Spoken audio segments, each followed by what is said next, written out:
ஒரு இளைஞன் விங் சூட்டை போட்டுக்கிட்டு மலை உச்சியில நின்னான். அவன் முதன் முறையா மலை உச்சியில இருந்து குதிக்க போறான். அவனுடைய முழு உடலும் பயத்தால நடுங்கிக்கிட்டு இருந்துச்சு. உடல் அசைவுல பயம் வெளிப்பட்டுச்சு. சில நொடிகள் அவன் மலை விளிம்புல உறைஞ்சு போய் நின்னான். கீழே அதள பாதாளம். கண்ணுக்கு எட்டிய தூரம் வரைக்கும் அடித்தளம் தெரியல. அவன் கண்ணை மூடிக்கிட்டு குதிச்சான். காற்று வேகமா அவன் மேல பாஞ்சது. அவன் இதயம் அதை விட வேகமா அடிச்சது. ஆனா இதெல்லாம் கொஞ்ச நேரம்தான். அவனுடைய பாராஷூட் விரிஞ்சது. பயங்கரமா தெரிஞ்சது, சுதந்திரமா மாறுச்சுது. பறக்கும் அனுபவத்தை அவன் சந்தோஷமா அனுபவிக்க ஆரம்பிச்சான். கடைசியில பத்திரமா தரைய அடைஞ்சான். நாமும் நம்ம கனவின் விளிம்புல நின்னு காத்துக்கிட்டு இருக்கிறோம்.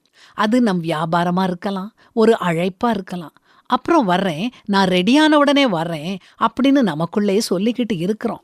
ஆனா உண்மைய சொல்லப்போனா நாம ஒரு நாளும் முழுமையா தயாராகவே முடியாது. நம்ம எதிர்பார்க்கிற பெர்ஃபெக்ட் டைம் வரவே வராது. குதிக்கிறது கீழே விழுறது மாதிரி இருக்கும், வேதனையா இருக்கும்.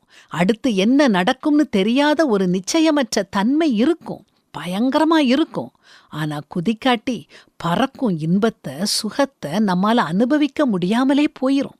இந்த உலகத்துல யாரெல்லாம் சோதனைகளை எதிர்த்து மேற்கொண்டு உண்மையான வெற்றியுள்ள வாழ்க்கை வாழ்றாங்களோ அவங்க எல்லாருமே தயாராவதற்கு முன்னாலேயே குதிச்சவங்க தான். மலை விளிம்புல நிக்கிறது பாதுகாப்பு தான். ஆனா நம்பிக்கை நிக்கிறதுல இல்ல, தைரியமா குதிக்கிறதுல தான் இருக்குது. கடவுள் உங்களை பார்த்து குதிக்க சொல்றாரு. நீங்க தயாரா இருக்கீங்க அப்படிங்கிறதுக்காக இல்ல, அவர் உங்க பாதையை செவ்வை பண்ணியிருக்காருங்கிறதுக்காக.